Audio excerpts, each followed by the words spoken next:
IFM Foreign News.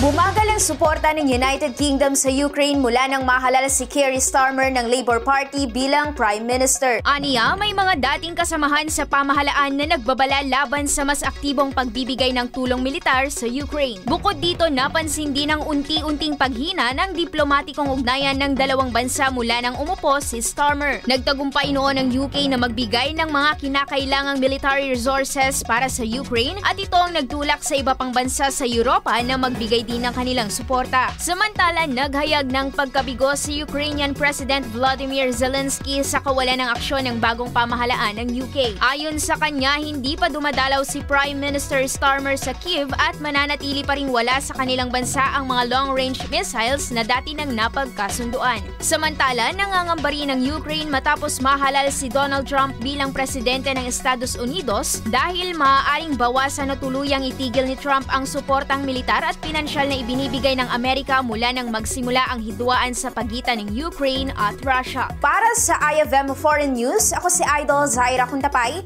Idol!